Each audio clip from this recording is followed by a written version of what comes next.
ನಮಸ್ತೆ. ಶ್ರೀ ಪರಂಜ್ಯೋತಿಯ ಪವಾಡ. ನಾನು ಜಪಾನ್ನ ಕಜುಹಿಕೋ ಹನಾಯ್. ಶ್ರೀ ಪರಂಜ್ಯೋತಿ ಸದಾ ಸ್ಥಿತವಾಗಿರುವ ನಿಮ್ಮ ಅನುಗ್ರಹಕ್ಕಾಗಿ ಧನ್ಯವಾದಗಳು. ಸೆಪ್ಟೆಂಬರ್ 2015 ಭಾರತಕ್ಕೆ ನನ್ನ ಮೊದಲ ಭೇಟಿಯ ಸಮಯದಲ್ಲಿ ಶ್ರೀ ಭಗವಾನರನ್ನು ವೈಯಕ್ತಿಕವಾಗಿ ಭೇಟಿ ಮಾಡಿ ಅವರ ಆಶೀರ್ವಾದವನ್ನು ಸ್ವೀಕರಿಸುವ ಉತ್ತಮ ಅದೃಷ್ಟವು ನನ್ನದಾಗಿತ್ತು. ನನಗೆ ಈಗಲೂ ಆ ದೃಶ್ಯವು ಸ್ಪಷ್ಟವಾಗಿ ನೆನಪಿನಲ್ಲಿದೆ. ಅಂದಿನಿಂದ ನೀವು ನನಗೆ ನೀಡಿರುವ ಮಾರ್ಗದರ್ಶನ ಹಾಗೂ ನನಗೆ ಮಾಡಿರುವ ಎಲ್ಲದಕ್ಕೂ ಧನ್ಯವಾದಗಳು. ನನ್ನ ಬಾಂಧವ್ಯಗಳ ಬಗ್ಗೆ ಹೇಳುವುದಾದರೆ, ನಾನು ನನ್ನ ಹೆಂಡತಿಯ ಕೋಪಕ್ಕೆ ಶೀಘ್ರವಾಗಿ ಪ್ರತಿಕ್ರಿಯಿಸುತ್ತಿದ್ದೆ. ಆದರೆ ಈಗ ನಾನು ಸುಮ್ಮನೆ ಕೇಳಿಸಿಕೊಳ್ಳುತ್ತೇನೆ ಮತ್ತು ಕೋಪವು ಕಡಿಮೆಯಾಗಿದೆ.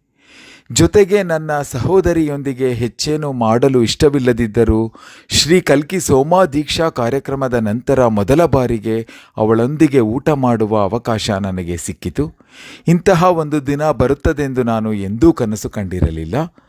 ನನ್ನ ತೀರ್ಪು ನೀಡುವಿಕೆಯೂ ಕಡಿಮೆಯಾಗಿದೆ ಮತ್ತು ನನ್ನ ಬಾಂಧವ್ಯಗಳು ಇದ್ದಕ್ಕಿದ್ದಂತೆ ಸುಧಾರಣೆಯಾಗತೊಡಗಿವೆ.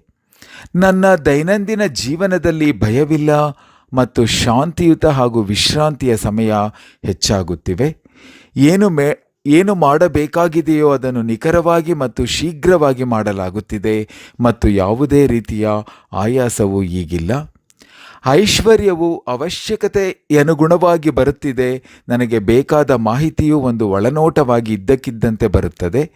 ಹಣಕಾಸಿನ ಬಗ್ಗೆ ಯಾವುದೇ ಚಿಂತಿಸುವ ಅವಶ್ಯಕತೆಯೂ ಈಗಿಲ್ಲ. ಗತವನ್ನು ಶೀಘ್ರವಾಗಿ ಮರೆಯಲಾಗುತ್ತಿದೆ ಮತ್ತು ನಾವಿನ್ನು ಬದುಕಿದ್ದೇವೆ ಎಂದು ಯೋಚಿಸಿದಾಗ ನನ್ನ ಹೃದಯವು ಬೆಚ್ಚಗಾಗುತ್ತದೆ ಮತ್ತು ಸಂತೋಷದ ಒಂದು ಭಾವವು ಉದ್ಭವಿಸುತ್ತದೆ. ಸಾಮಾನ್ಯವಾಗಿ ಹಾಗೂ ಸ್ವಾಭಾವಿಕವಾಗಿ ಜೀವಿಸುವುದು ನಿಜಕ್ಕೂ ಒಂದು ಪವಾಡ ಹಾಗೂ ಅದ್ಭುತವಾದ ವಿಷಯ.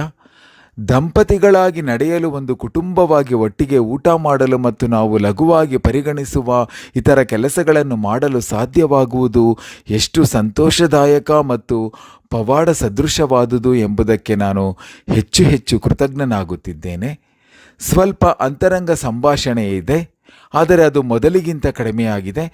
ಆಗಾಗ್ಗೆ ಅಲ್ಲವಾದರೂ ಪೀಕ್ ಸ್ಥಿತಿಗಾಗಿ ಮಂತ್ರವನ್ನು ಜಪಿಸುವ ಮಧ್ಯದಲ್ಲಿ ನನ್ನಲ್ಲಿ ನಾನು ಎಷ್ಟು ಆಳವಾದ ನಿಶ್ಶಬ್ದತೆಯ ಸ್ಥಿತಿ ಮತ್ತು ಖಾಲಿತನವನ್ನು ಅನುಭವಿಸುತ್ತಿದ್ದೇನೆಂದರೆ ನಾನು ಅದನ್ನು ಎಷ್ಟು ಬಾರಿ ಎಂದು ಲೆಕ್ಕ ಹಾಕುವಲ್ಲಿ ಕಳೆದು ಹೋಗುತ್ತೇನೆ.